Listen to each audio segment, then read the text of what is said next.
Buenas noches, bienvenidos al canal del Pretor Mayor. Estamos aquí con don Matías Castañeda, catedrático de Derecho Internacional de la Universidad SEC. Vamos a hablar respecto del coronavirus y por qué puede provocar el término de la globalización, tal como la conocemos y los riesgos que conlleva. Hemos visto durante las últimas semanas que el actual modelo económico se ha estado cayendo gracias a esta pandemia. Bueno, aquí en Chile desde hace 3 meses atrás que se vienen dando señales de que el sistema económico no está funcionando y que la globalización en definitiva se está viendo afectada, dado de que nosotros, mundialmente hablando, digamos, en la economía, nosotros somos más que naciones, somos como pueblos globalizados que hacemos intercambios comerciales a cada minuto, digamos. En tu opinión, ¿qué significa el coronavirus en, para los efectos de la globalización? ¿Cómo lo afectaría el virus en la actualidad?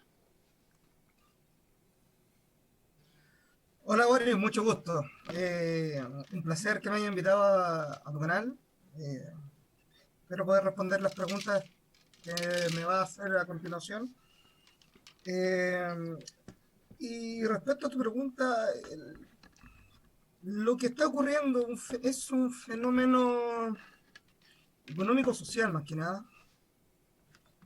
Y esto claramente nos va a llevar a una situación que según algunos estudiosos del ámbito tanto económico, tanto del ámbito social, tanto del ámbito científico, nos dicen que de por lo menos un año, 2 años, vamos a estar viviendo en una época difícil de transiciones gigantes, de cambios de paradigmas, y esto puede causar un descalabro o puede causar el cambio de mentalidad total que puede haber entre todas las personas que supuestamente manejan cada gobierno. Ya, perfecto. Y dentro de las funciones o las medidas que pueda tomar cada gobierno, ¿cuál crees que sería el rol del Estado de Chile en esta pandemia? A ver, el Estado de Chile, afortunadamente hay que hacer un poquito más de historia. Chile es un país privilegiado a nivel estratégico. Somos el último país del mundo, por así decirlo. Nos separa una cordillera de los Andes casi impugnable con la Argentina. Nos separa un desierto con Perú y Bolivia. Y eso también ha causado que la propagación de este virus propiamente tal no ha sido tan exponencial como ha sido, sí, por ejemplo, en Argentina, ha sido así en Brasil, ha sido también en el Perú, en Ecuador. Obviamente, el rol del Estado chileno actualmente se ha visto como quien quiera, sea para bien o para mal. El gobierno ha hecho casi un milagro, esperemos, en cuanto a las cifras. Esperemos que las cifras después no aparezcan, que son mucho más afectados, son mucho más los contagiados, son mucho más los muertos. Esperemos que no pase así, pero por el momento, se ha logrado controlar de cierta medida, y eso más que nada no es por un tema de que el gobierno lo ha hecho propiamente tal, sino que los que aquí han tenido la voz, más que el propio gobierno, ha sido la propia gente. Recordemos que incluso no fue el presidente el que tiró y decretó la cuarentena en las comunas en el Gran Santiago, sino que fueron los propios alcaldes de cada comuna que le solicitaron al presidente que se decretara la cuarentena. Fueron los propios alcaldes de cada comuna que solicitaron que los niños no volvieran al colegio, no volvieran a clase, mientras esta situación sea controlada. Por tanto, es vital decir que si bien el rol del gobierno, el rol del Estado es salvaguardar a las personas, más que rol, aquí lo que se está cumpliendo es un rol prácticamente de casi protector. O sea, el gobierno a ti te dice, epa, vamos a hacer una cuarentena. Pero por otro lado, ahora dicen, pero pues, nosotros necesitamos reactivar la economía. Bajo ese paradigma que existe, con esta dicotomía, nosotros nos encontramos con que el Estado chileno quiere darle un nuevo énfasis, un nuevo impulso a la economía. Ya lo hizo el Banco Central, perdón, bajando las tasas de interés. Pero lamentablemente con la situación que existe, el rol del Estado, que por un lado, insisto, lo vuelvo a recalcar, ha protegido de cierta forma. Ya es suficiente, y esto nunca en la historia de Chile había pasado, que el Estado haya dicho que las clínicas privadas ahora pasan a ser parte del sector público para poder atender a las personas que están con el COVID-19. Eso jamás había pasado. Entonces, no hay que encasillar de que el gobierno ha sido un gobierno malo, puede tener miles de efectos, pero ha hecho lo que yo creo y estimo que ha sido lo más sensato. Dejemos del pensamiento de que van a seguir llenando los bolsillos a las clínicas privadas, faltan suministros, faltan insumos a los hospitales públicos. Está bien, dejemos ese paradigma de lado, seamos más constructivos en esta situación. Porque esto es un tema que no se va a solucionar de 2 a 3 meses. No es un tema que se va a solucionar en un año. Esto puede llevar incluso al 2022. Respecto a lo que me comentaba recientemente, en el punto en que los alcaldes, y en eso te doy la derecha, porque recuerdo que el alcalde Recoleta, de Ñuñoa, Cerro Navia, Providencia, si mal no lo recuerdo, le exigían por medio de los matinales o algunos medios de comunicación que evidentemente el presidente, la opción que tenía era de decretar esta cuarentena. Sin embargo, esta exigencia que hacen los alcaldes, como gobernadores comunales, por decirlo de alguna forma, ¿denotaría la falta de liderazgo del presidente Piñera? Claramente que hay una falta de liderazgo. Es un tema de que lamentablemente Piñera es un presidente no estatista, es un presidente más corporativista. Hablemos de un corporativismo puro, hablemos de un corporativismo intrínseco, ¿ya? Es más corporativista, no lo veo más un rol tan estatista como sí lo ha sido en su momento don Patricio Erwin, ha sido don Eduardo Frei, Ricardo Lagos, ¿ya? No vamos a hablar de que Michelle Bachelet fue una estatista. No vamos a hablar de eso, porque primero no viene el caso, porque no lo fue.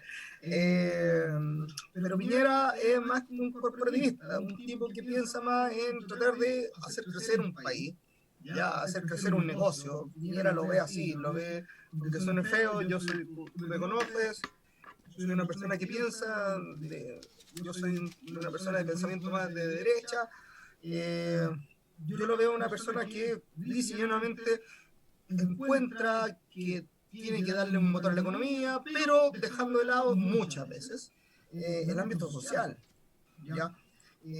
No encuentro una mayor forma de que se pueda plantear una condición en la cual Piñera pueda decirse que lo ha hecho bien, lo ha hecho mal. Ya, porque primero Piñera, como te dije, no es un estatista. Piñera es casi un corporativista. Por lo tanto, él necesita un consejo prácticamente asesor. No sé, cualquier presidente de la historia de Chile, la mayoría han sido abogados. ¿Ya? Y obviamente que ellos conocen la propia constitución. Claro, Piñera puede tener conocimiento de la constitución, pero no te puedes saber la teoría constitucional. no te puede saber cuáles son los órdenes fundamentales del Estado de Derecho. Claro, se lo pueden pasar como un tema macro, pero lamentablemente, y disculpa si soy un poco majadero en este tema, encuentro que Piñera no es una persona que se puede decir en este momento que se lo ha hecho bien, lo ha hecho mal. Dentro de todas sus limitadas, de todos sus límites que pueda tener Piñera, ha hecho lo que a él ha pensado que es lo correcto. Y para eso ha encargado. O sea, está funcionando como un presidente corporativista. Yo, jefe, mando. Yo, jefe, confío en ti, en tu raciocinio. Pero no es un jefe de yo, jefe, voy a dar el golpe al timón y vamos a hacer las cosas tal cual como son. Como la vez que lo quiso hacer, cuando, si no mal recuerda, dijo que estábamos ante un enemigo poderoso. Sí, ¿cómo olvidarlo? ¿Cómo olvidarlo? Ya, entonces, esas situaciones así, yo creo que le pasaron la cuenta ya a Sebastián y, insisto, si tu pregunta es si lo ha hecho bien, lo ha hecho mal, el tiempo lo dirá, todavía está tiempo para poder corregir muchas cosas y veamos cómo va evolucionando el tema del COVID. Estamos recién en el mes 1 desde que se inició la pandemia acá en Chile. No ha pasado mucho tiempo, tenemos 10.000 y tantos personas infectadas, tenemos, creo que 100 muertos, si no mal recuerdo.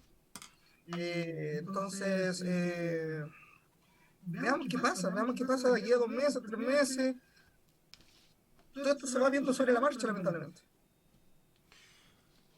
Respecto de la función delegatoria, que bueno, evidentemente está consagrado en la constitución actual, ¿ya? La función delegatoria del presidente de la República. ¿Tú crees que el abuso de esta medida, porque desde mi punto de vista yo encuentro de que el presidente delega mucho su función en el ministro de Salud? Opinión personal, que yo encuentro de que el ministro Manalich no es una persona adecuada para la cartera. ¿En qué, Claramente no. ¿En qué sentido? En que se denota y creo que esto lo hemos conversado un par de veces, de que las cifras son demasiado manipuladas, encuentro yo. En el sentido de que hay mucha diferencia entre el cálculo oficial, que lo entregan páginas de la OMC o mismas páginas orientales, digamos China, por decirlo de otra manera, lo cual no se condice con los índices que él informa durante los días que hace cadena y informa esto. ¿Tú crees que el ministro Manalich ve todavía esta situación como no tan grave y todavía lo ve por el aspecto político? Disculpa, se te escuchó cortado en lo último. Te decía, te decía lo siguiente. ¿Tú crees que el ministro Manalich en la actualidad ve la pandemia como algo no tan grave y lo ve más por el lado político para evitar, digamos, que vuelva el estallido social? No. De ninguna forma. Mañalich es una persona. Soy psicólogo para poder darte un perfil del ministro. Pero sí te puedo decir que dentro de pensemos una persona que estudió fuera del país, que estudió medicina, que supuestamente debe tener cabeza tener dedos para el piano, pero lamentablemente estamos hablando de una persona que fue expulsada del colegio México. Claro, y No, evidentemente eso lo deja muy mal parado. O sea, de hecho, o sea, estamos hablando de una persona que falsificó las listas de espera de las operaciones. Estamos hablando de una persona que prácticamente puede hacer y deshacer las amenazas que le hizo a una persona, si no mal recuerdo, un periodista. estaba en un encuentro, a un periodista, que le dijo, cuidado, que yo siempre ando muy cuidado, ando súper bien, muy vigilado, tú ya sabes quién soy yo, prácticamente un gángster. Y en lo personal encuentro que Mañalich es una persona con de la escuela de Piñera, lamentablemente. Ya es limitado, no sabe expresarse, tira frases inoportunas. Yo encuentro que en estos momentos Mañalich se está viendo superado, notablemente superado, por, eh, por toda la contingencia que ha ocurrido. No encuentro, de verdad que no encuentro que sea un tema de para poder tapar el movimiento social. Esto es una cuestión a nivel global.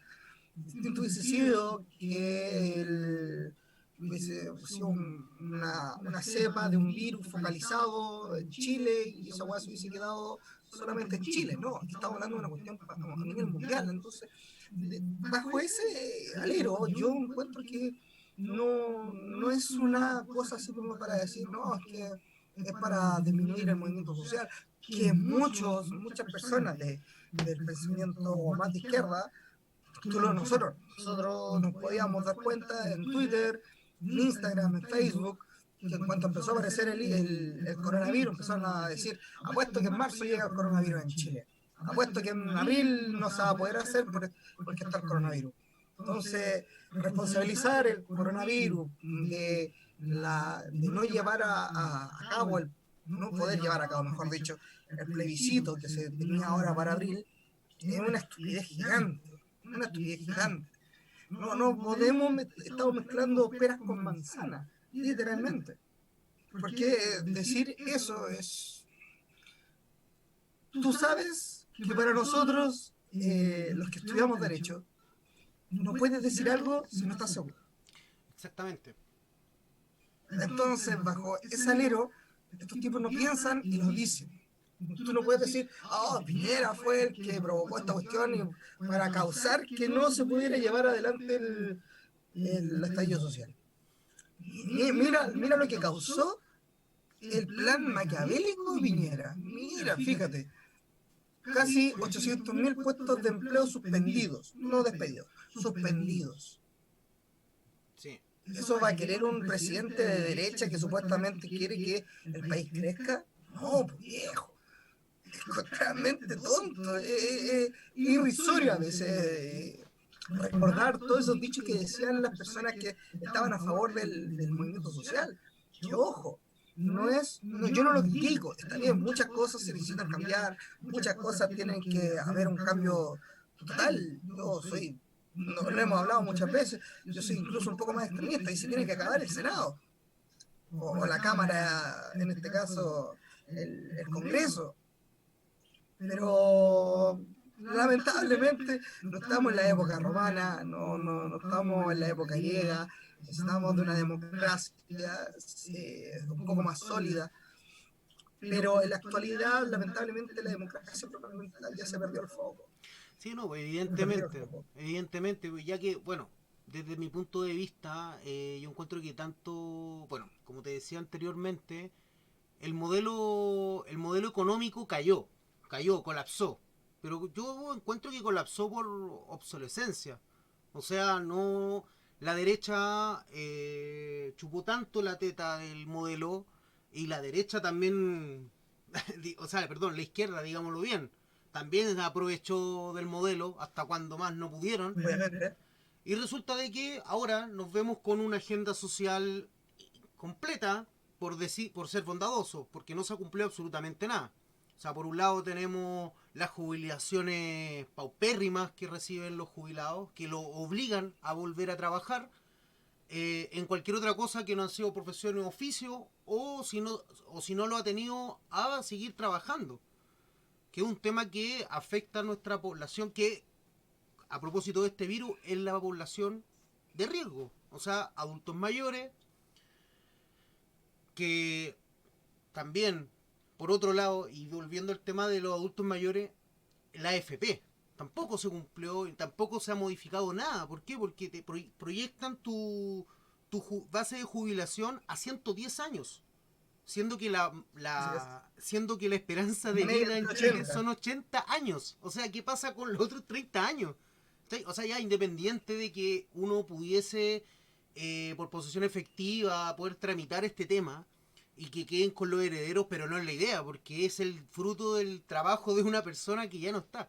O sea, hay cosas que no se han cumplido y la verdad que eso deja muy mal parado al gobierno.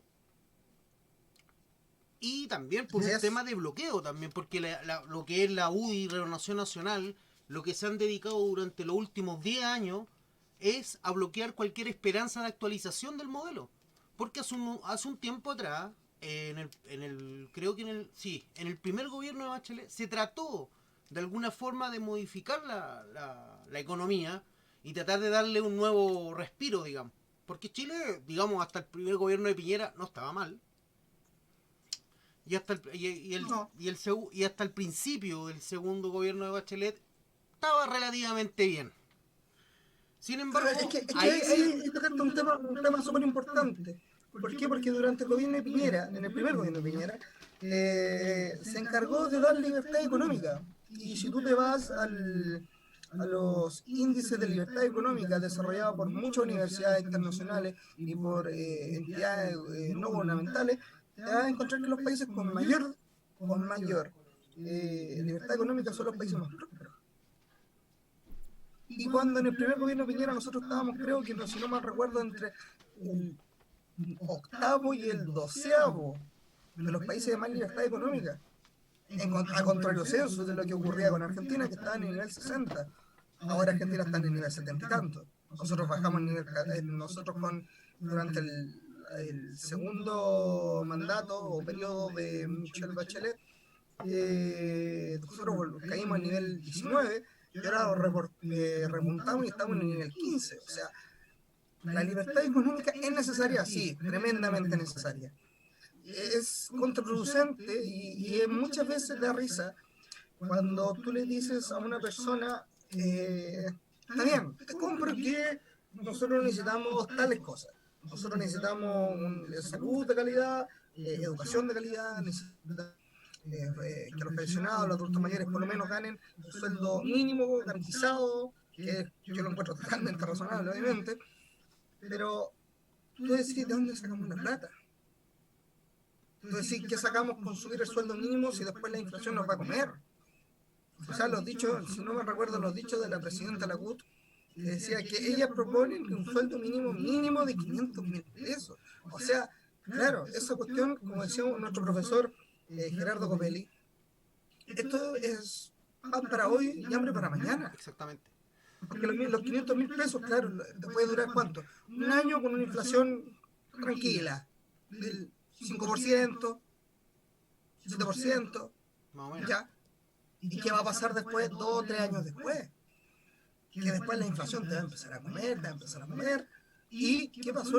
Y va a pasar lo mismo que pasó en Argentina, donde, claro, subieron el sueldo mínimo de un golpe muy rápido y donde la economía no alcanzó a estabilizarse con el mandato de Cristina Fernández de Kirchner. Entonces te das cuenta que muchas veces el populismo, muchas veces que pide el pueblo, no es lo que el pueblo necesita. Así lo dijo Marco Aurelio. Así es. No es, muchas veces no es lo que el pueblo necesita. El pueblo muchas veces alega cosas que ellos necesitan. Pero en el momento de llevarlo a la práctica, te vas a dar cuenta que el pueblo no es algo de primera necesidad.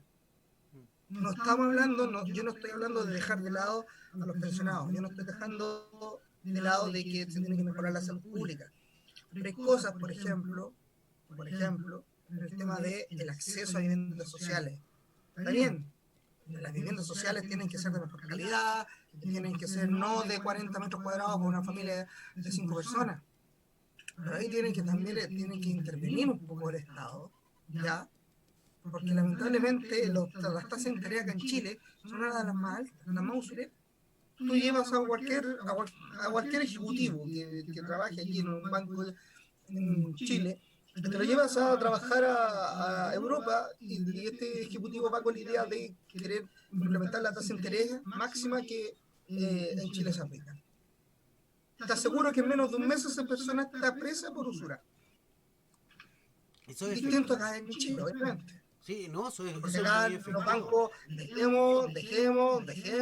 démosle tiraje, recordemos el salvavidas que le tiró Augusto Pinochet en su momento, que rescató a todos los bancos, porque los bancos estaban en quiebra.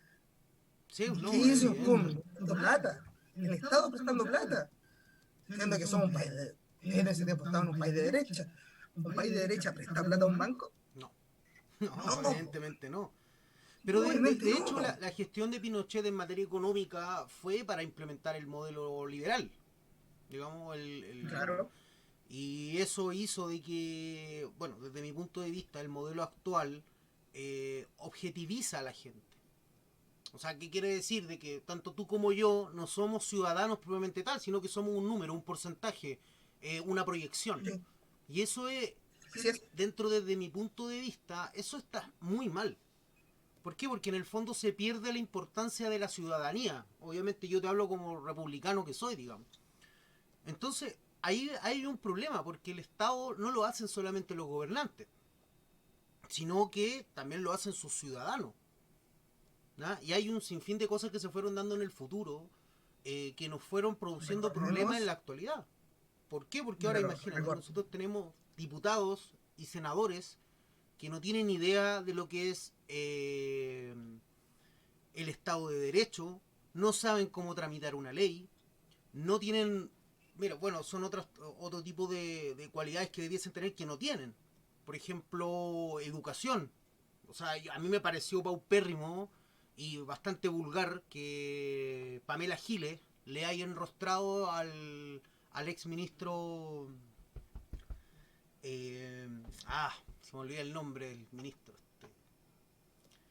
El ministro del Interior de en eso entonces. Eh, una foto de Camilo Catrillanca y se la rompió y se la tiró en la cara. Yo encuentro de que eso deja muy mal o muy débil la democracia que nosotros tenemos. Y se está volviendo algo que es un error para el Estado, que es, o sea, no es un error, sino que es una herida muy grande al Estado y a la democracia. o sea, es un golpe franco a la democracia, de hecho. Un golpe franco a la democracia. A ver, para los que no sepan, por lo menos los que no han estudiado Derecho, las personas que ven van a ver después esta conversación. Dentro de el Congreso, cuando se está hablando, cuando estamos dentro en sala, tú puedes decirle cualquier cosa a tu contrario. O sea, como ejemplo, yo le puedo decir en sala, oye Boris y la concha de tu madre. Y no se me puede censurar. Y no se me puede, no me pueden colocar una falta por decir eso. Pero anda a decir eso fuera de la sala. Entonces, si nosotros nos vamos a colocar un poco más puristas, entonces digamos las cosas como son. Tú dentro en sala puedes hacer lo que tú quieras, pero dentro de los márgenes republicanos que uno tiene que llevar. O sea, yo no estoy de acuerdo con que lleven pancartas con las caras de Camilo Catrillanca. Yo no estoy de acuerdo tampoco con que lleven el tema de los pañuelos del apruebo, o sea, del aborto libre, bajo las tres causales, el aborto libre y todo lo que busca la izquierda. Pero tampoco estoy de acuerdo con el salvemos las dos vidas, porque después esas mismas dos vidas, los mismos que pregonan el hecho de que salvemos las dos vidas, andan después mirando en menos a los niños del Sename. Y las Exactamente. mismas tipas después a contrario censo, lo que pasa con la izquierda, después te dicen, no, es que hay que ayudar a los niños del Sename. Ya, pues ayúdenlo. No hay ninguna organización de izquierda que ayude a los niños del Sename. No, No hay ninguna organización de izquierda que ayude a las mujeres que han sido vulneradas. Hablemos en términos generales, ya sea agresiones, violencia psicológica, física, maltrato sexual, abuso sexual, agresión sexual. Entonces, muchas veces se busca el populismo barato y el show mediático, caemos en personajes como, por ejemplo, Pamela Giles, que está en el Congreso.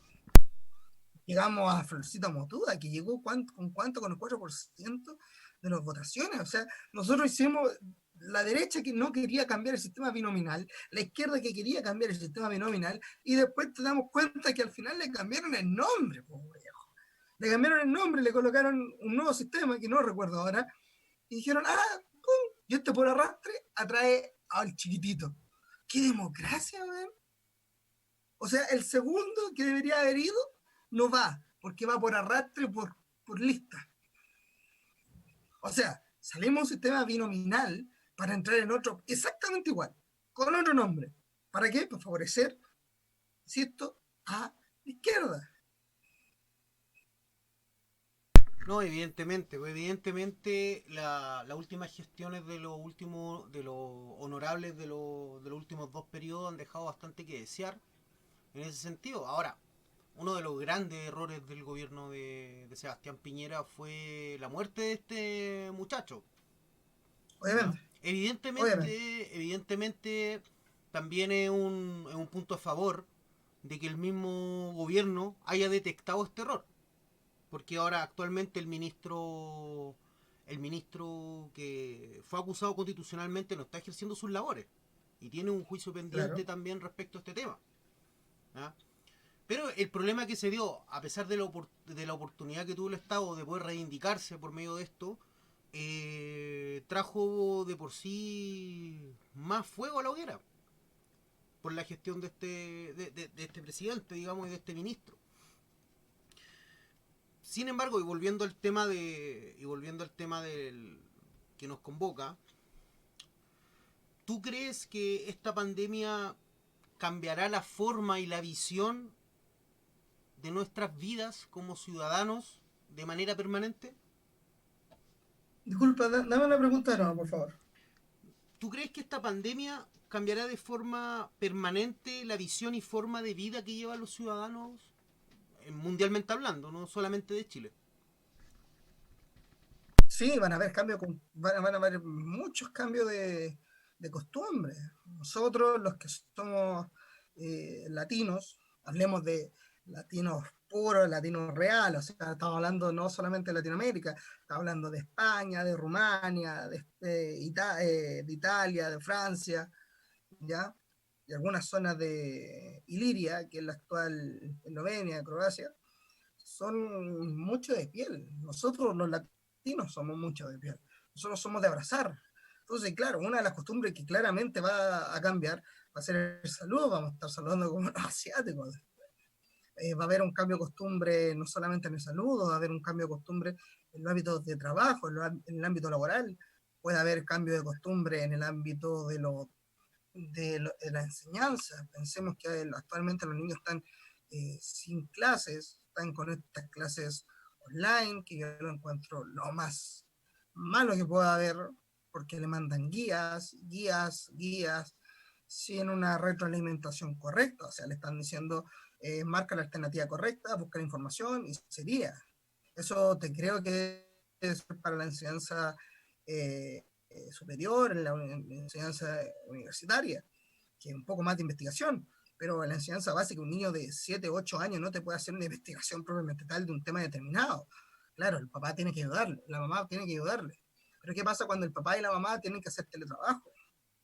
Ya los cambios van a ser grandes, van a ser gigantes, van a ser difíciles de llevar al principio, pero después con el tiempo esperemos que vaya haciendo para mejor, porque si esto no cambia el sentido de cómo vemos el trabajo de una persona, que antes solamente se veía que tiene que cumplir cierto horario y en ese cierto horario usted tiene que hacer el trabajo. No, ahora va a tener que cambiar ese chip, tiene que cambiar el sistema, tiene que cambiar toda la mentalidad de cómo una persona se le tiene que otorgar metas a la persona por semana o por día o por cada 3 días. En estos 3 días tú tienes que tenerme este informe hecho. ¿Y qué pasa si esa persona en 2 días tiene ese trabajo hecho? Se sacó la mugre toda la noche, tuvo una noche entera sin dormir para tener el trabajo, para poder tener el otro día libre, como ya pasa, por ejemplo, en Japón, como pasa en Dinamarca, como pasa en Suecia, que la mayoría de las personas que están con teletrabajo están haciéndolo así. Se te fijan eh, metas establecidas por la empresa. En tal día tienen que entregarme un informe, tal día hay que tener este trabajo listo, tal día tienen que tener este otro trabajo listo. Y la persona va viendo a su ritmo cómo va haciéndolo. Porque recordemos que uno pierde más tiempo estando en la casa que estando propiamente tal en el trabajo. Porque pero de partida uno se levanta un poco más tarde, que tiene que tomar desayuno, que después tiene que preparar el almuerzo, eso se por lo menos en 1 hora, o media hora, 45 minutos. De ahí almorzar, otra hora. ¿Ya? Y pensemos que una familia promedio con papá, mamá y 2 niños, tienen que darle tiempo. Que después incluso tienen que ver si están con una dieta, tienen postre, o si quieren los niños comer. De ahí recién te puedes volver a integrar tipo 3:30, 4 a trabajar. Y tu horario termina a las 6. O sea, si tú empiezas a las 8 entre las 8 y las 9, casi no avanzas en tu pega porque estás tomando desayuno y tienes que hacer desayuno para toda la familia. Toman desayuno, se demoran media hora, 9:30, 10. A las 10 empezáis y hasta las 12, porque a las 12 más o menos, 12, 12:30, tenéis que empezar a hacer el almuerzo. ¿Ya? Y después 1 hora para hacer el almuerzo, 1:30, está almorzando a las 2. Y a las 2, 1 hora de colación, a las 3, descansar un poquito, reposar, 3:15, 3:30. Y nuevamente te recuperas y después te quedan 3 horas para poder avanzar todo eso. No. Yo encuentro que tiene que haber un cambio no solo a nivel gerencia empresarial, sino que tiene que haber también un cambio a nivel personal de cada uno. Yo, por ejemplo, estoy con mucho trabajo en la práctica donde estoy haciéndola en la Junji. Yo, bueno, tú sabes, hago clases y yo muchas veces he tenido que dejar un poco de lado mi trabajo en la Junji, pero después lo reactivo en la noche. Puedo estar hasta las 4 de la mañana, haciendo el trabajo para quedar al día. O sea, el tema de llevar a cabo un trabajo no encuentro que después va a ser por temas horas vida, va a ser por temas de horas menos, por plazos. Como en el derecho nosotros hemos visto tantos plazos en la vida, eh, va a tener que manejarse la vida con plazos. Nosotros sabemos que podemos subir un escrito hasta cuánto, hasta las 11:58 minutos si es que el Pejut no se cae. No, evidentemente. Y estamos dentro del plazo. O sea, desde el panorama que tú me expresas, evidentemente tiene que haber un cambio generacional. Pero no tan solo un cambio generacional, sino que también algo estructural. ¿Ya? En el Claro. sentido de que, evidentemente, en las futuras, desde nuestra generación hacia a las que siguen, ¿ya? Tiene que haber este cambio de forma de trabajar. ¿Ya? Porque evidentemente si nos vamos a estar dedicando en la hora de teletrabajo a hacer vida familiar, tampoco es algo que vaya a beneficiarnos a todos, porque al fin y al cabo el trabajo de todos hace que el país surja en el fondo. O sea, es que también tenemos que ver un tema de que no es solo un tema de que los niños, o sea, del teletrabajo, siempre tiene que ir de la mano con los niños. ¿Por qué? Porque prácticamente los niños son dependientes de uno. No, Claro, para cualquier persona puede ser re fácil decir, ya, sabes que le dejé la comida hecha, caliente en el microondas y ustedes almuerzan, yo estoy trabajando full. Claro, muchas personas pueden hacer eso, pero muchas personas no pueden hacer eso. Muchos papás pueden trabajar porque no están con sus hijos presentes. O claro. muchas mamás tienen que prácticamente para hacer el pulpo pol moviendo los brazos para poder parar la olla. Sí, pues O lisa y evidente. llanamente a poder cumplir con los horarios, porque los niños tienen horarios para poder almorzar. Tú no puedes esperar decir, no, ¿sabes qué vamos a almorzar cuando termine este trabajo? O el trabajo que me dieron de la pega. Entonces no podía hacer esperar a un niño desde las 9 de la mañana hasta las 4 o 5 de la tarde para que almuerce. Sí, no, evidentemente, pues si los niños también tienen sus tiempos, digamos, sobre todo con temas como la obesidad y temas así, de que de que ellos tienen que tener horarios para poder almorzar, para poder cenar y para poder desayunar. Lo dije en un orden súper al lote, digamos. Y también resguardando también la educación. O sea, evidentemente hay un problema grave en los colegios, porque yo también soy testigo omnisciente del tema. O sea, no, en el colegio de mi hija le mandan guías todo el tiempo, pero claro, no tiene esa retroalimentación que necesita del profesional de educación, ¿ah? Entre paréntesis, profesor, que le esté diciendo, mira, esto está bien, esto está mal. O sea, ahí hay una pega y hay un tema de tiempo completo. O sea, a ver, esto es un número, cuál es el que sigue, cuál es el anterior. No sé, yo tengo una hija que tiene 7 años, ¿cachai? Tú la conoces. Entonces, bueno, no es tan difícil. Pero imagínate un hijo de 15 años que está en la enseñanza media, se está preparando para la PSU. Claro que ahí tiene que haber un nivel más de compromiso de parte de los colegios. Ahora, bueno, paulatinamente están volviendo al colegio y, bueno, por lo menos en el colegio de mi hija le adelantaron las vacaciones de invierno. O sea, esperemos que los niños no vuelvan. No, yo espero que no Eso va a vuelvan, ser porque un yo foco, creo, yo porque creo de que es un el año hecho, escolar perdido. Por, no, sí, es mejor que se pierda el año escolar, lisa y sí. llanamente. Ahora, Mejor que se ahora pierda el lo año que escolar. yo sería partidario es hacer lo que hizo España, que fue dejarlos pasar de curso. Sin embargo, en el año siguiente, en la escuela, yo le daría más bombo y caja a repasar lo que no repasaron en ese año y complementarlo con la materia que corresponde al año escolar al que pasaron. Obviamente, obviamente, porque, insisto, no hay una retroalimentación de los niños actualmente. Sí. O sea, Ahora, respecto del... tú o yo le podemos preguntar a nuestros hijos, o sea, en este caso a nuestras hijas, eh, dime lo que estuviste haciendo en la guía. O sea, Ah, ellos están respondiendo en piloto automático.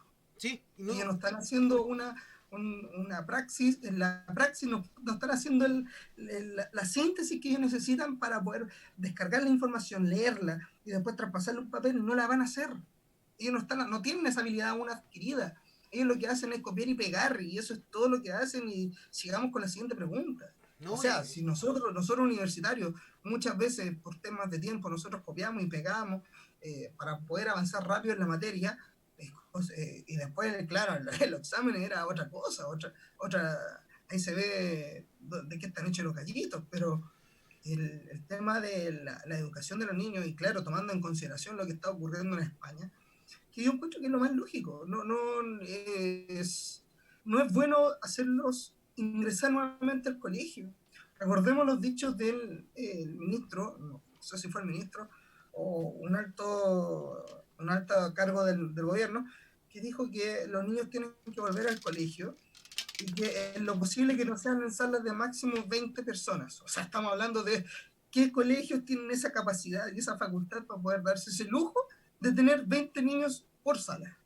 mm, Que el Nido de Águila, la Alianza Francesa, el La Salle, el Cambridge, el Boston, y más, los que están en el sector de la capital pueden hacer eso.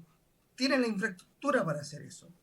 Pero yo sepa, toda mi vida yo tuve 40 y tantos compañeros. Desde sí, los 6 años tuve 40 y tantos compañeros. sí, no Yo no, existe. en el jardín, el único momento que yo sé que había más de 15 o 20 alumnos. Era el único momento. Pero en la enseñanza básica y la enseñanza media, vamos metiendo cabros chicos nomás. Sí, pues ¿Cómo voy a sí. hacer eso en el Instituto Nacional? Donde hay casi 48, 50 alumnos por curso. ¿Cómo voy a hacer eso en el Carmela, que son 38 por curso? Y te quedas corto de sala. O sea, van a tener que meter a los cabros chicos en las salas de laboratorio para hacer clases, van a tener que meterlos al aire libre, se viene el invierno. ¿Cómo voy a hacer clases en el invierno? Sí. No, pues, bueno, sí, el tema es que las clases aquí se tienen que acabar, demos vuelta a la página, tratemos de meter, hace poco se inauguró el canal del Estado en conjunto con Anatel. Claro, están pasando material de los niños para que los niños traten de divertirse. Está bien, sé que está súper bien, súper bien. Pero si te das cuenta, le meten Peppa Pig, weón. Sí, no, Le sí, es meten verdad. weón que no. Tú decís, weón, no, nosotros somos de la época de que daban Big Man, el mundo de Big Man, no sé si te acordás, Sí, weón. sí me acuerdo del mundo de Big Man, es muy Ay, bueno. weón, yo aprendí de ciencias, yo aprendí los planetas gracias a ese weón. Sí, Y no, a la eso es ratita que verdad. parecía, Eso es weón. verdad. La rata era gran valor, la rata, weón. ¿Cachai? Entonces, te enseñaban lo que era un virus, te enseñaban lo que era un átomo, te enseñaban las matemáticas, te enseñaban de parte de la historia, te enseñaban un montón de cuestiones. Metamos cuestiones que de verdad los niños tienen que adquirir. No sacamos nada con meterle Peppa Pig, no sacamos nada con meterle a Yuko, no sacamos nada con meterle cualquier weá. No sé qué cuestión estaban colocando una historia mapuche. Ya está bien, los orígenes de nuestra población, los orígenes de nuestros ancestros en este país. Todavía te lo compro. Pero en el futuro, ¿te va a servir esa información?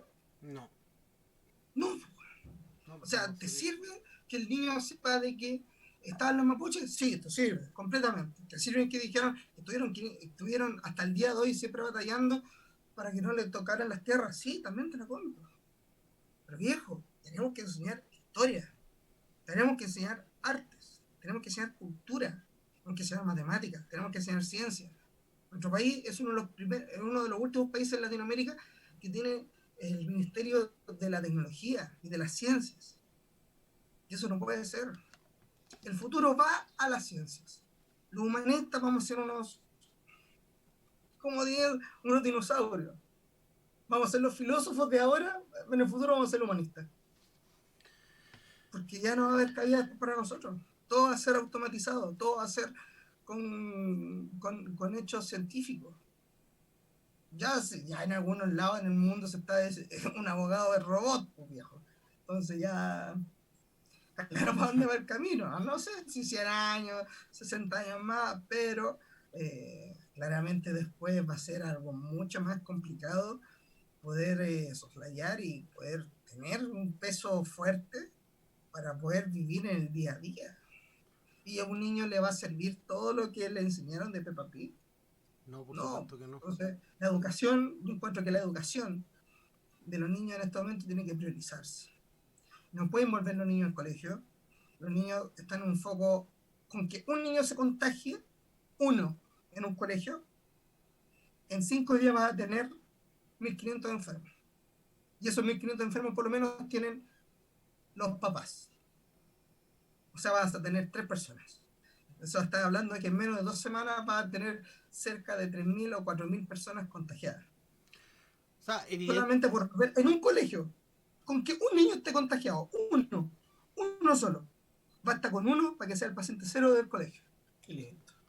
no, evidentemente las medidas que está tomando el gobierno actualmente en materia de educación da a entender lo que te decía anteriormente. O sea, es la falta de gravedad o de preocupación por el tema. O sea, es decir, ¿cómo lo traduzco yo?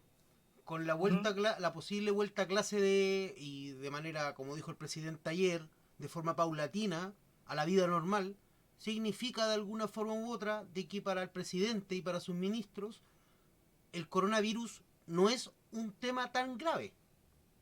Yo creo que se están confiando mucho de las cifras que ellos mismos están elevando, lo cual nos puede dejar en una situación peor. Sí, obviamente. Nos puede dejar en una Obviamente. situación peor y como dices tú, claro, puede que un niño de estos que vaya a clase sea el paciente cero del nuevo rebrote, porque no olvidemos de que la mayoría de los expertos, tanto de la OMC, que en verdad el Obviamente. presidente de la OMC no me convence mucho porque yo encuentro que es muy condescendiente con China, que Sí, digamos, obviamente. dicho sea de paso es donde inició todo este tema, que no fue en Yahoo, sino que fue en Wuhan, ¿ya? También, por su lado, hay un tema que es de gravedad. Pero las cifras dan a entender de que a pesar de que el virus no es de alta mortalidad, pero sí es para preocupar. ¿Por qué? Porque se propaga demasiado rápido. ¿No? Y ojo Y que ojo que no es una en espora. Europa, Y ojo en que no es Europa una y espora, en porque Estados las esporas Unidos, se propagan rápidamente. y en Europa, ellos estaban saliendo del invierno, estaban entrando casi en primavera. Obviamente hay lluvia y todo eso, pero no es el mismo invierno que puede tocar acá en Chile o en Sudamérica o en el hemisferio sur. No, y Nosotros vamos a ojo, que por entrar, lo menos en Santiago nosotros nosotros vivimos en somos una los cuenca. que, además, y Y además como quedó vivimos en una comprobado que cuenca, cuando las existe estaciones del año contaminación, son verdaderas estaciones porque se quedan ahí, en el ambiente. Eso es cosa de ir al sí, Cerro San Cristóbal, al Cerro Santa Lucía y cachar cómo el smog cubre la ciudad en el invierno. así es. Y ojo que ya hay informes que están diciendo que la contaminación puede hacer que el virus o la espora del virus, o el virus probablemente tal, pueda adherirse a la partícula De smog. del smog y pueda flotar. ¿Qué es el tema? Que no se dan cuenta todavía. Viejos, vamos a entrar. Nosotros vivimos en una cuenca tremendamente contaminada. No a los niveles de México, obviamente, ni Beijing ni Shanghai. Pero vivimos en una cuenca muy contaminada. Tenemos poco aire en el invierno. Porque todavía los buenos del sector alto todavía están usando cuestiones a leña.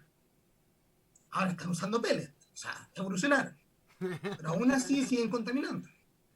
Sí, Las personas que son de bajos escasos recursos, las personas de La Pintana, del sur de Santiago, o las del poniente de Santiago, ocupan leña para poder calentarse. Las personas que vienen del sur de Chile también ocupan leña para poder calentarse. ¿Ya? y Entonces, ojo, y ojo, y ojo todo eso que... te va a causar un tremendo problema. Un ¿No? tremendo problema. No hay que mirar el invierno, este invierno que se viene, como el dicho de Game of Thrones, prepare yourself, the winter is coming. Viejo, vamos a estar muy jodidos si es que no se toman las precauciones necesarias. No te sirve de nada decir ya que vuelva la gente al trabajo, claro. Puede volver la gente, pero por un mes. Pero viejo, empieza el invierno, pum, todos para adentro, nadie sale. Cuarentena total, todo Chile, listo. Porque no se puede arriesgar a la población. Estamos hablando con población.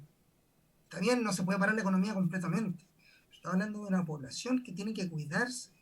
Porque lamentablemente, si se les mueren los trabajadores a las empresas, después ¿qué va a pasar? Que esas empresas se van a tener que ir del país porque no van a tener trabajadores. Claro. Entonces, las grandes empresas en un principio, claro, sí. Por ejemplo, los del retail de Cencosud, París, Easy, no sé qué otra, no sé, Jumbo, son de saber. Despidieron no sé cuántas, o sea, suspendieron los contratos de no sé cuántas personas. Pero ¿qué pasa si esas personas después vuelven al trabajo y hay un rebrote por el invierno? Va a haber una pandemia más grande. Por lo menos Santiago es una de las ciudades más contaminadas de todo Sudamérica. ¿Por qué? Porque nosotros estamos en una cuenca. No así, por ejemplo, la capital de Argentina, Buenos Aires. Buenos Aires está al lado del mar. Lo Mm. mismo que Brasil. Alguna zona de Río de Janeiro, Sao Paulo, Lima, tal, es una zona costera. Entonces hay que tener mucha precaución, hay que tener mucho cuidado con el tema del smog, sobre todo en estos momentos que puede ser casi fatal para mucha gente. Y recordemos que nuestro sistema de salud público no es bueno, no es bueno. Claro, obviamente estamos mejor que los países del norte de Sudamérica, estamos mejor que los ecuatorianos, que los peruanos, que los bolivianos, obviamente estamos mucho mejor, pero no hay que, no hay que provocar que colapsen los hospitales, no hay que provocar que vamos a tener gente instalada durante 2 semanas en espacio riesgo eh, en hospitales sanitarios. Vamos a esperar a que en Cerrillo, que se va a construir un hospital de campaña militar, para que las personas puedan sobrevivir durante casi un hospital de personas que hayan sido contagiadas. No podemos esperar esa situación. Se tienen que hacer políticas públicas, se hagan. Se tienen que, lamentablemente, acá tenéis dos opciones. O caga gente o caga la economía. Ahora, Esa es la gran disyuntiva que existe actualmente. desde ese punto de vista, ¿tú crees que si el gobierno, porque aquí tenemos que decir las cosas como son, o sea, aquí el tema no es de ciudadanía propiamente tal, sino que son las autoridades, son las que llevan el timón en estos momentos del manejo de esta pandemia? Y al ser así y al subestimarla, porque desde mi punto de vista, con todas estas medidas que para mí son paupérrimas, te lo vuelvo a repetir, está el inconsciente ciudadano, ¿qué es lo que te dice? Estos tipos están subestimando esta pandemia. si llegase a ser efectivo lo que estábamos conversando hace un rato ya, ¿tú crees que podemos llegar a los niveles de Ecuador? Sí, claramente. Te lo digo, te lo digo a rajatabla. Podemos llegar a los niveles de Ecuador e incluso peor. Podemos llegar incluso a los niveles de España o de Italia. ¿Por qué te decía Siempre y esto? ¿Por qué? cuando, Porque yo me he dado cuenta que, por ejemplo, sí, hablan de los grupos de riesgo, ¿ya? Onda rango etario, los adultos mayores, las personas con diabetes, las personas con problemas respiratorios, los niños, etcétera, etcétera, etcétera. Sin embargo, y no es por darme las de benefactor, ni ser un alma caritativa, ni mucho menos, pero sí soy objetivo. ¿Y las personas que viven en situación de calle? Porque las personas en situación solo, de calle pueden estar contagiadas y no se pueden dar, y a lo mejor no se han dado cuenta porque no tienen un lugar donde vivan sanamente, porque tú entenderás que ellos viven o en un bandejón, o viven debajo de un puente, o viven en una plaza bonita, pero viven escondidos para que los desalojen. Y esas son personas que igual están expuestas. Y obviamente advirtiendo de que ellos tienen poca higiene. Entonces yo creo que si es, si llegase a ser así como Ecuador, yo creo que serían las primeras personas en caer. Yo a esas personas me las llevaría a un albergue. Y yo creo que ahí, en ese tema, bueno, me voy a ir un poquito como a la estratosfera. Y yo creo que ahí la iglesia debiese tomar carta en el asunto, independiente de la poca popularidad que tiene la iglesia católica actualmente. Sin embargo, tiene influencia en Chile. Y debiese tomar todas estas personas y llevarlas a un asilo. o sea, la Iglesia Católica, si quiere, o la Iglesia en general, no hablemos de la Iglesia Católica, hablemos de la Iglesia Pentecostal, hablemos de los adventistas, de los mormones, de la católica, de la ortodoxa. Viejos, si quieren acercar feligreses, lo primero que tienen que hacer es dar algo por el prójimo. No esperemos que vengan las cámaras a que digan, oh, estamos aquí haciendo ayuda social, oh, somos bacanes. No, la cuestión parte primero por uno. Cada iglesia debe saber su rol en la sociedad. Recordemos que hasta el 25 nosotros éramos un estado religioso. Y después de que se fue Pinochet, nosotros seguíamos siendo un estado muy religioso. Es más, si no, tú que eres metalero, yo igual, podrás recordar que el ministro de Asuntos Religiosos, si no me recuerdo, le había dicho que no le había autorizado a Iron Maiden para que tocaran el Estadio Nacional porque ellos son de tendencia satánica y Sí, cómo inducían a la persona olvidarlo, cómo a olvidarlo. pensar que somos Yo era súper todos, yo era súper todos chico. satánicos. Yo era O súper sea, chico cuando estamos ocurrió hablando, esa cuestión. Tenía como 5 o 6 años más o menos. Pero después en un o sea, estamos hablando tiempo lo vi en un documental que se hizo al respecto, a propósito de Rodrigo Orias cuando asesinó a un sacerdote en la catedral,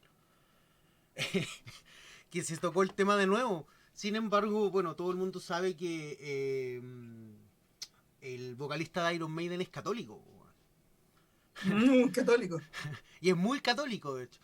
Sí, Lo cual deja bastante clara lo conservador que es la iglesia católica actual. Sin embargo, a o pesar sea, de la falta de popularidad de la iglesia católica por los temas que nosotros sabemos, temas de pederastía, de abusos sexuales, de abortos, porque últimamente se destapó la olla, así te lo digo como pinólogo, porque se destapó la olla en Curicó. En Curicó, no, perdón. En Linares, hace un tiempo atrás se descubrió una fosa común de fetos. Y debajo de esa fosa común había una abadía de monjas.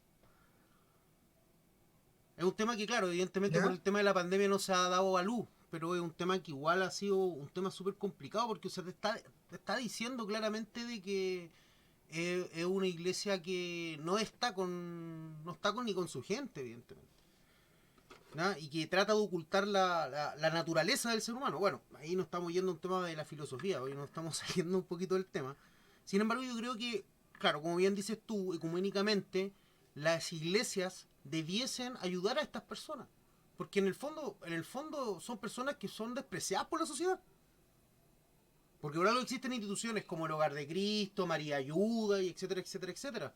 Porque prefiero esa acción antes de estar haciendo una misa en el Vaticano sin ningún feligrés o que un sacerdote pegue fotos de su comunidad en la silla. No tiene lógica, para mí eso es una burla, porque no hay una acción concreta. Ujú. Entonces, en estos momentos, desde este punto de vista, yo creo de que la función del Estado y de todos los grupos intermedios de importancia en Chile y en el mundo entero debiesen preocuparse tanto de la economía como de sus propios ciudadanos, porque una cosa no puede vivir sin la otra. O sea, si tú no tienes Yes. obreros en una construcción, el edificio, el hospital, la iglesia, la casa, el departamento, no se va a construir. Entonces, hay un tema que, a propósito de esta conversación, me ha dejado como conclusión que no se está tomando en serio la real importancia de este tema. Porque a pesar de que este virus no es una espora propiamente tal, está mutando y se está convirtiendo en eso. Y en eso, qué va a ocurrir? Que no, van a haber más infectados y si muta el virus puede ser de mayor gravedad y ahí o nos convertimos en muertos vivientes o vamos a estar arrumbados como la peor guerra. De hecho Así es. muchos tipos que son conspiranoicos y que son como partidarios de las teorías de la conspiración dicen de que el COVID-19 es una arma química china que se le escapó de las manos. Porque el objetivo era Norteamérica, era Estados Unidos, no era el mundo entero. ¿Y por qué me hizo ruido? ¿Por qué? Porque Vladimir Putin apenas se declaró pandemia, ¿qué es lo que dijo? Ni un ruso sale de la calle y si yo llego a pillarle en la calle, 5 años gana. Sí, Entonces yo digo, bueno, ahí tienes una opción, o sea, tienes una acción que se condice con la autoridad del Estado. Y acá tenemos a un tipo que da una cuarentena, que no es cuarentena propiamente tal, porque fueron 15 días. ¿Ya? como dice un dicho, tiempos difíciles requieren de hombres fuertes. Exactamente. Y ahí es donde se demuestra de que el liderazgo del actual presidente es paupérrimo. Yo encuentro de Así que, es. y nuestra historia republicana nos ha dado la razón de que, aunque sea de otro partido, el presidente de la República y el presidente del Senado siempre han sido personas con autoridad y con liderazgo para llevar a su gente.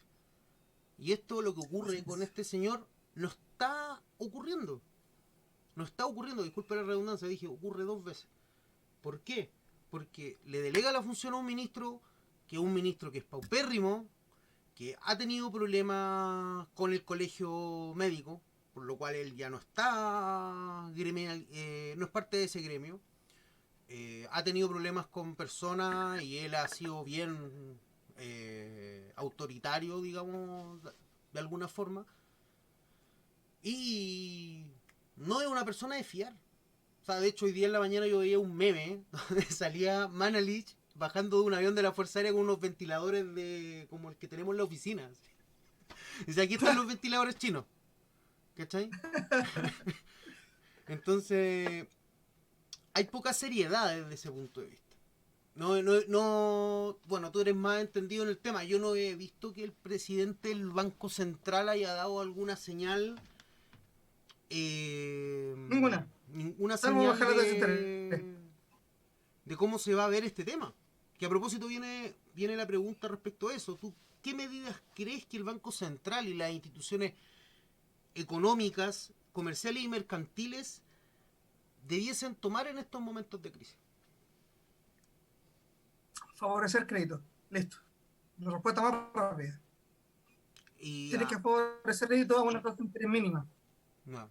O sea, tendríamos que pedirle al Banco Mínima histórica, Internacional podría bonos decir. para poder No, llevar no, a no, cabo no, esto. no, no, no, no es necesario.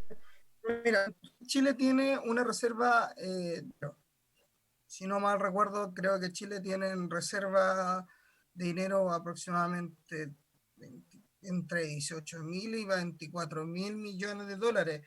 Así, haciendo memoria muy rápido, eh, yo creo que no es necesario ir a buscar, pedir préstamos al Fondo Monetario Internacional o al Banco Mundial.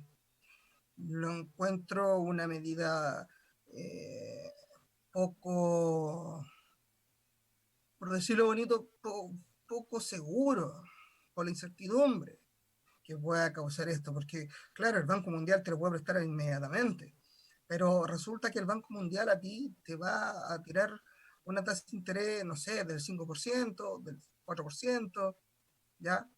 En cuanto en un periodo de 10 años, eso a ti te requiere decir que a ti te va a llegar 1000 y vas a tener que entregar 1004 cuando acabe todo, por decirlo así, a la rápida.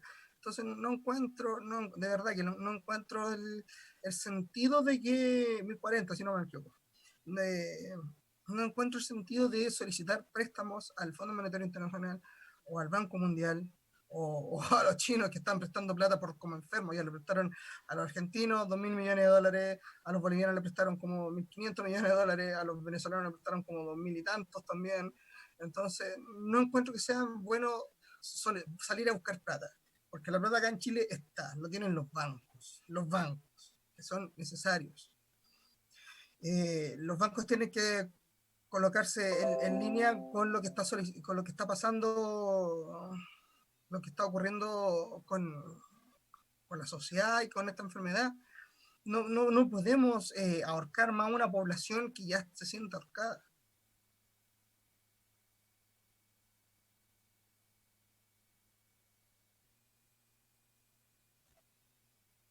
¿Aló? ¿Aló? ¿Me escuchas bien? ¿Sí? ¿Sí? ¿Tú crees que el Estado debiese intervenir en la economía? De forma pasiva, a lo menos. Ay, me colocáis en una posición muy difícil, porque hasta hace un tiempo yo estaba viniendo y arrastrando un pensamiento libertario. Eh, Como y si Mireles. llego a decir algo, incluso podría sonar como un keynesiano, pero sí es necesario, lamentablemente es más necesario que el Estado ahora no intervenga, o sea, no es que intervenga, sino que ponga, delimite las cosas que tienen los parámetros con los cuales nosotros nos vamos a guiar. No que intervenga al final, sino que delimite. Yo no quiero un Estado con pensamiento keynesiano.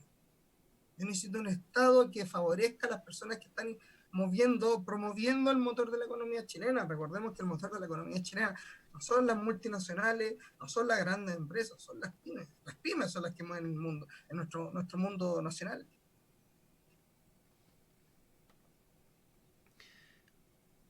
Matías, te quiero dar las gracias por este tiempo para conversar. Bueno, nosotros conversamos mucho por lo general, pero haya aceptado la invitación de mi canal para poder expresar tus ideas, para poder aclarar las dudas que yo también tengo. Porque tú sabes que yo toco temas de contingencia, pero yo los desvío por el lado de la filosofía, que es que es una área de las ciencias sociales que no hay respuestas malas ni respuestas buenas. Tú puedes evaluar un millón de cosas y puedes expresarlas de manera poco objetiva o muy subjetiva. Me encantó haber conversado contigo respecto a este tema. Me dejaste varias dudas claras, ¿ya? Respecto de lo que yo tenía pensado.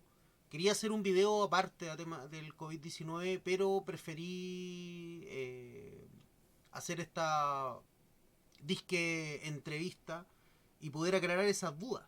Porque en verdad yo creo que las personas en estos momentos, las personas que ven tanto mi canal como mi blog que está en Facebook, necesitan respuestas objetivas en estos momentos.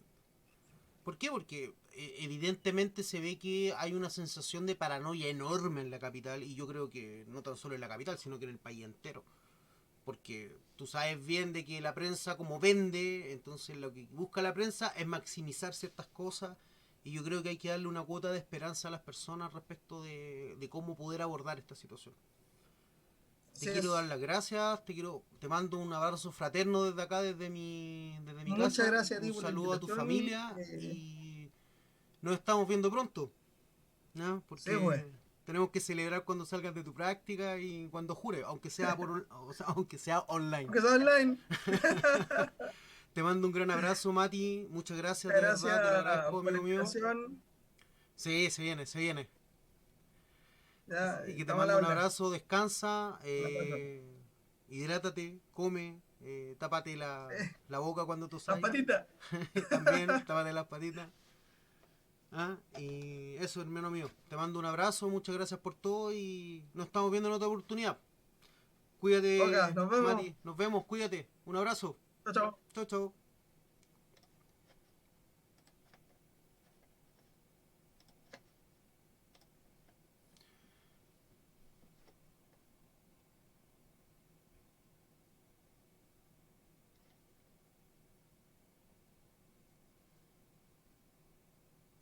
Junto con agradecer a Matías por su entrevista. eh, y espero que les haya gustado. Sean objetivos al evaluar esta información. Denle like, suscríbanse, comenten. Lo más importante es que comenten estos espacios que nosotros vamos dando en este canal para poder conversar de temas contingentes, políticos, como lo dice mi canal. Les mando un gran abrazo, cuídense, quédense en casa si no es necesario salir. Les mando un abrazo fraterno. Nos vemos en el auge de nuestro propio contexto.